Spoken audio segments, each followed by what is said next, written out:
En esta sesión de clases abordaremos el tema de la influencia del calor en el hombre y por lo tanto la influencia del calor en la arquitectura.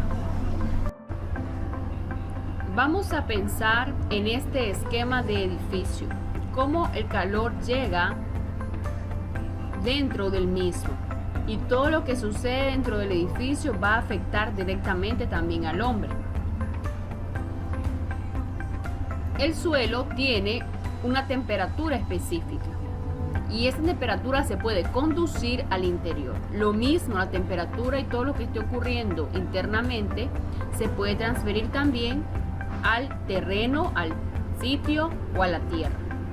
La radiación viene directamente del sol. Se percibe por los rayos solares que entran y calientan el techo, o se percibe por los rayos solares que calientan los muros. Al pasar hacia adentro ya la temperatura va aumentando y dentro del edificio hay actividades que generan energía, que generan calor y por ende generan temperatura. El efecto de convección radica en que todo lo que es la temperatura más fría queda en la parte más baja, la temperatura caliente queda en la parte más alta. Es ahí también donde este calor que está en esta área se condensa y puede traspasar un poco hacia afuera.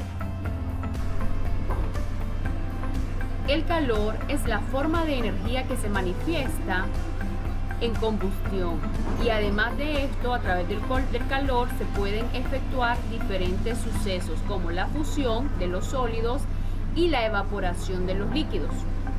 La temperatura será el grado mayor o menor de calor en los cuerpos y la energía es la causa de transformarse en trabajo mecánico, es decir, la capacidad de un sistema para realizar esos trabajos sobre otros objetos u otros sistemas.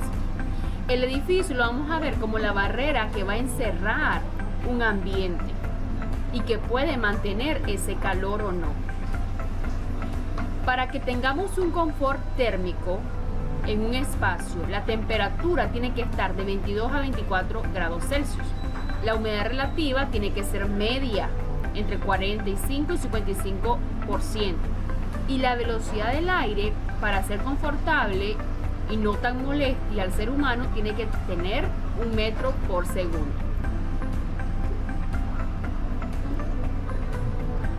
El edificio entonces va a ser una membrana, una cubierta que va a permitir almacenar un microclima. Es decir, va a tener temperatura también interna independiente de la externa. Obviamente él va a absorber el flujo del calor externo, la humedad y la velocidad del aire dentro de él, pero al mismo tiempo lo va a regular. ¿Cómo podemos acondicionar el edificio? Podemos darle cerramientos de paredes dobles, un espesor o separaciones considerables que permitan separar tanto el calor como el frío. Podemos generar cubiertas de terreno, podemos crear áreas de grandes masas de aire y ventilar la humedad también que exista en el área. Y ventilar la humedad que exista en el aire. Aprovechar la energía térmica la podremos hacer a través de grandes masas en cerramiento y cubiertas, como lo hacía la arquitectura tradicional.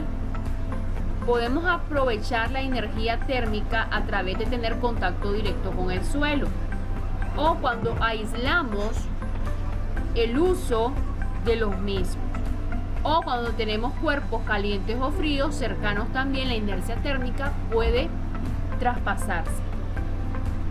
Respecto al soleamiento, adecuar el edificio a una buena orientación y los huecos para que absorba sol sería una buena estrategia.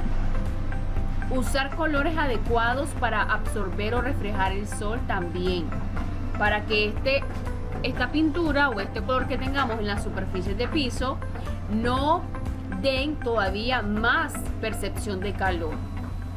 Efecto invernadero en vidrios. Hay lugares donde hace frío, entonces tener muchos vidrios y transparencias ayuda a que el sol entre a esa área y crear ese efecto. Impedir y facilitar el estacionamiento se puede dar a través de los toldos, diferentes tipos de estrategias que se pueden usar en las ventanas o en las terrazas para evitar que el sol llegue directamente. Pensemos cómo llega la conducción y la convección y la radiación dentro de un edificio. La conducción es aquella que se va a dar cuando dentro del lugar tenemos una cantidad de calor considerable. La radiación es aquella que va a entrar directamente al edificio. Y la convección es una de las situaciones que van a suceder internamente. Obvio que todo esto sea a base de medidas, de fórmulas que los especialistas físicos lo deducen. Este calor que entra al edificio puede ser bloqueado, puede ser disminuido, depende del tipo de material, depende de las uniones que tengamos, si esas uniones permiten que traspase ese calor o no traspase, depende de cómo esté el diseño realizado. Como les digo, hay diferentes fórmulas cuánticas que reflejan la transmisión del calor dentro de los espacios. Aquí tenemos un ejemplo de desglose de medidas específicas en los metros cuadrados de energía también que puede traspasarse en las diferentes áreas a través de los muros de fachada, a través de los huecos, a través de todo lo que es la conformación de muros, suelos, cubiertas, etc. ¿Qué es aislamiento térmico? Es la oportunidad que tenemos para poder separar el calor un poco de la incidencia del hombre. El aislamiento térmico se puede generar a través de algunos materiales que separan y dejan el calor afuera y tienen el edificio o la vivienda internamente más fresca. Hay que tener en cuenta que para poder crear un aislamiento térmico, las superficies tienen que transmitir menos el calor hacia el interior.